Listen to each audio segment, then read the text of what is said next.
Minutos. Tenemos información en vivo, ¿no es cierto?, desde San Borja. Maju Heiser tiene la información. Maju, adelante. Buenos días.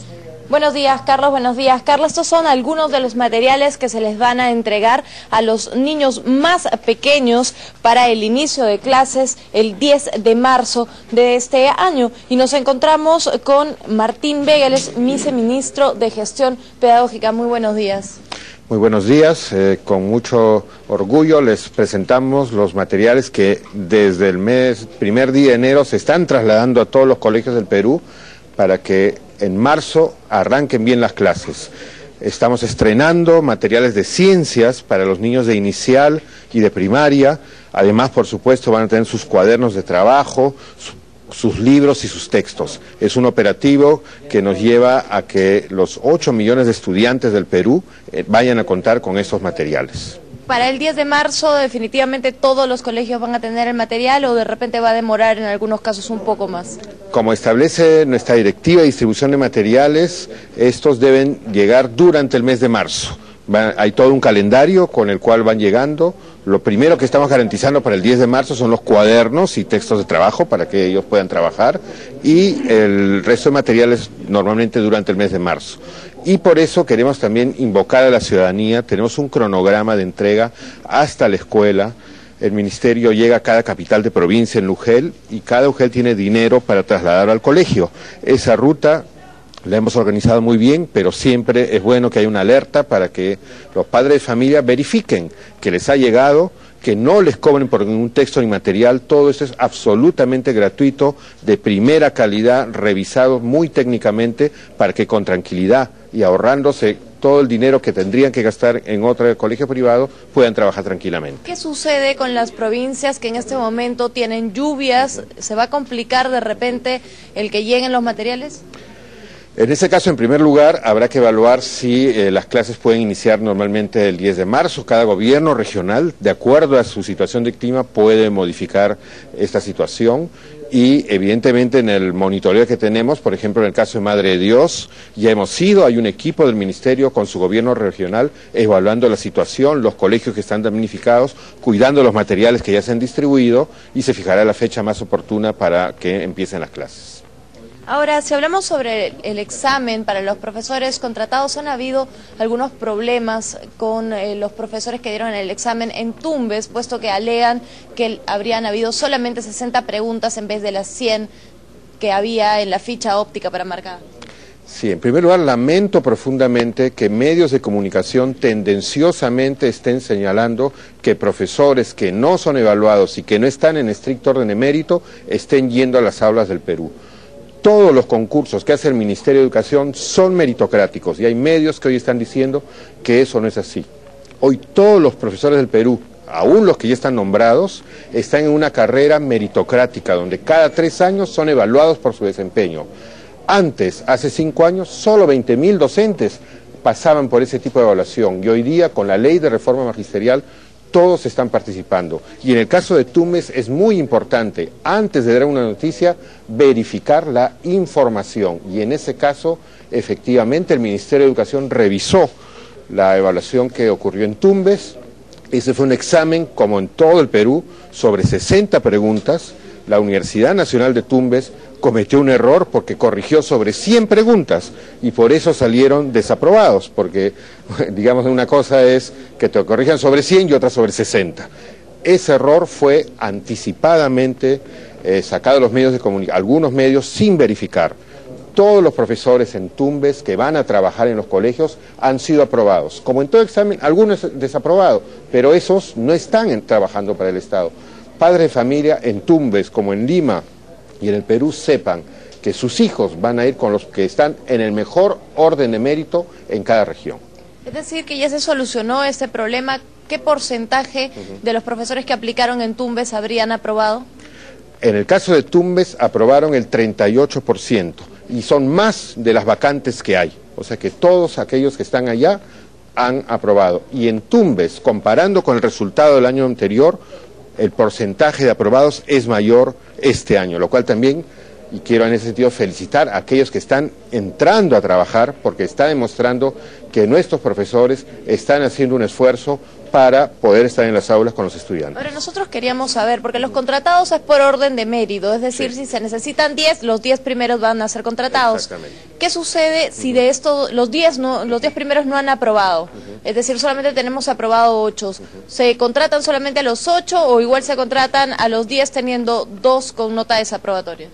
Sí, en el caso en que en alguna región esta situación ha ocurrido, efectivamente, ellos sí van a ingresar. Y aquí el problema es el siguiente, porque esto ocurre sobre todo para profesores que trabajan en las zonas más alejadas, o sea, no hay el número de postulantes o no hay los postulantes, digamos, con la suficiente preparación para poder trabajar. Ahí tenemos en todo caso más bien un tema de carácter presupuestal, porque para ir a trabajar a una zona muy distante de Puno o de Chachapoyas, evidentemente tenemos pocos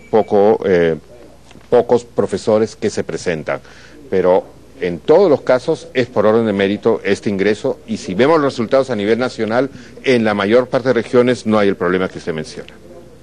Carlos Carra, no sé si tengan alguna pregunta desde estudios.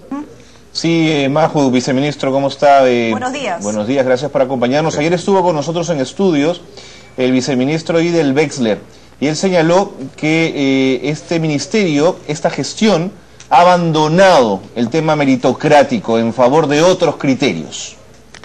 En primer lugar, creo que es importante recordar cómo hace 5 años las pruebas se robaban. Los profesores eran contratados 3 o 4 meses más tarde y por lo tanto no iban a las aulas. Hoy en día, en el mes de enero, han dado su prueba y van a llegar adecuadamente a clases a partir del 3 de marzo. Ese es un cambio fundamental. Los niños ya no van a perder 2 meses de clases como ocurría. Las pruebas, en ningún caso ha habido denuncias de robo de pruebas. En tercer lugar, se mantiene el orden meritocrático. Y en cuarto lugar, por la ley de reforma magisterial, hoy todos los docentes son evaluados en su desempeño cada 3 años. Entonces desmiento cualquier información tendenciosa de que hay un retroceso. Ha habido un avance importante. Con un cambio, les hemos aumentado a los profesores, porque hace 6 años que estaban con su sueldo congelado, en una situación que era realmente inadmisible.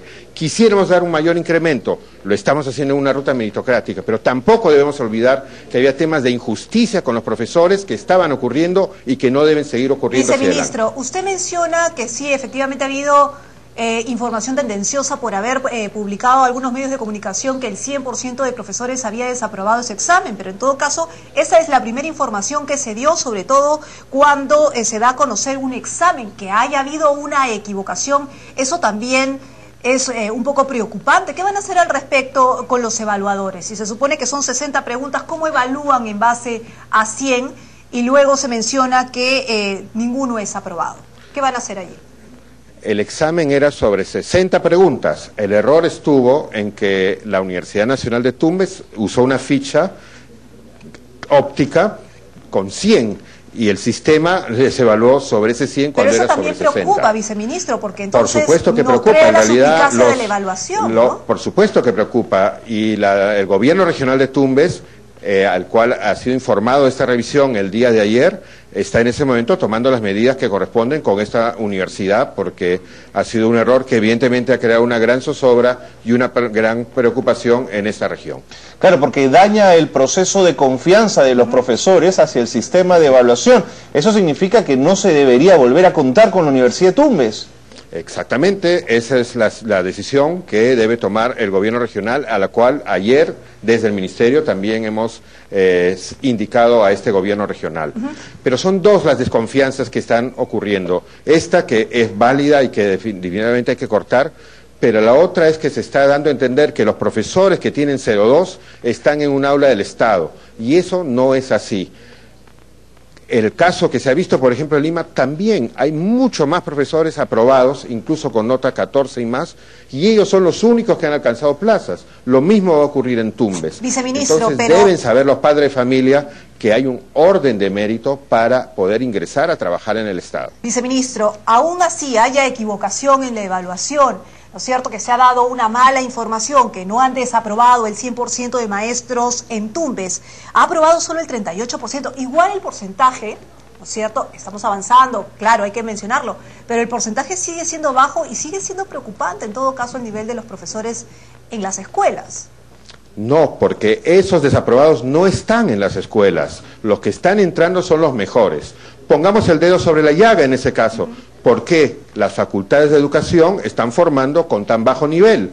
¿Y por qué no hay una acción que permita regular esa situación? Pero para eso no hay un consejo de acreditación, y ayer hablaba con su presidente, y lo cual nos llamó muchísimo la atención, porque nos dijo, de 115 institutos pedagógicos existentes en nuestro país, solo dos están acreditados, uno en proceso, y además no es obligatorio que los institutos, ¿no es cierto?, presenten sus papeles para ser acreditados. Entonces, ¿de qué estamos hablando acá con el tema de fiscalización? Así es. Estos, por ley, las facultades de educación y los institutos pedagógicos deben acreditarse. Eso es responsabilidad de un organismo. Pero la ley no los obliga. La ley no los obliga. ¿Perdón? La ley no los obliga. No, en el caso de educación es obligatoria. Es las únicas carreras en las cuales es obligatoria la acreditación es educación y las de salud.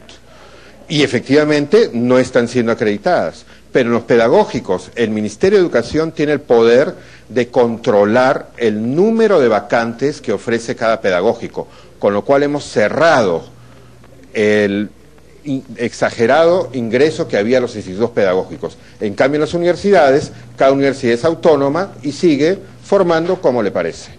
Ahí es donde debemos señalar el punto en la llaga, porque lamentablemente se está engañando a jóvenes que tienen un título y el Estado no los va a contratar. Pero el presidente del Consejo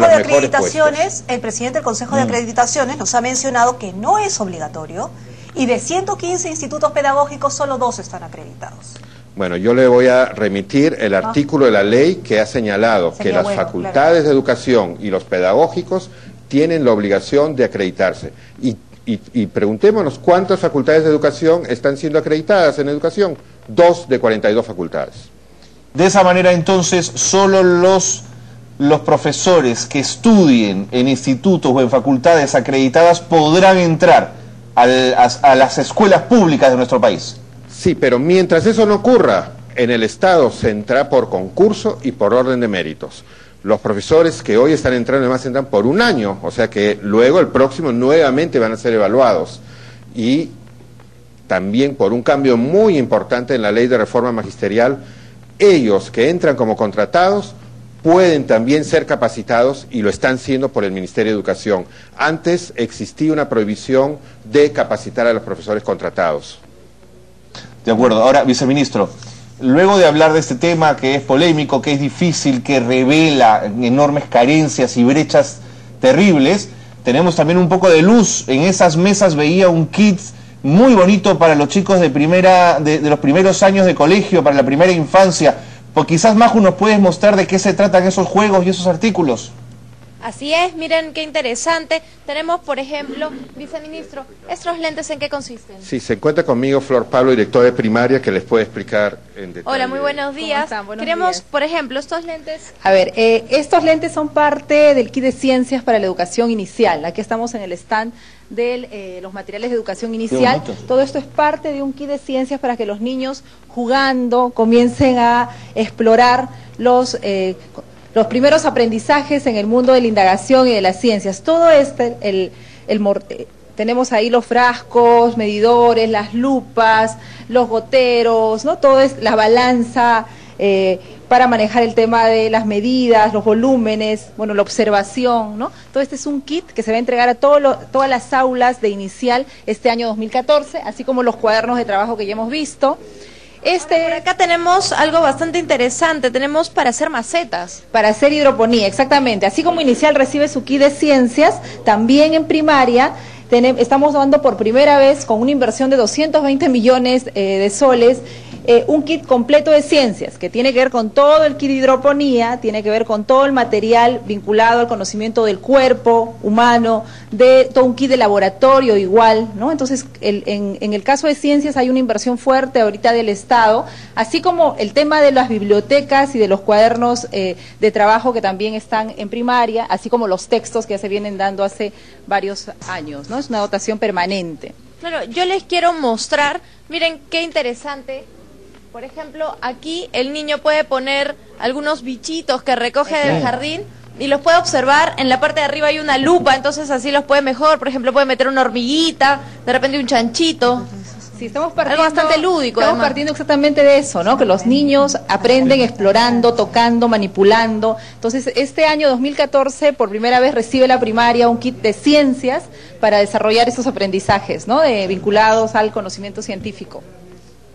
Claro, por ejemplo, viene incluso este set de hidroponía muy bonito con su regadera. Exactamente. Además, para que se diviertan los niños, ¿no? Algo bastante entretenido. Y todas las aulas van a tener esto. Todas las aulas de primaria reciben a partir del mes de marzo un kit de ciencia y ambiente, ¿no? Que puedan, en la idea de que los niños aprendan jugando, explorando y puedan tener un aprendizaje más significativo, ¿no? Muchas veces sentados y escuchando la clase no se da el aprendizaje, ¿no? Hay que manipular. Ahora, tenemos también los libros en idiomas nativos, como Así es, Maju. quechua, aymara. ¿Carlos? Sí, justo también vi eso y me llamó mucho la atención. Libros en lenguas nativas, Maju. Claro, vamos a verlos por aquí.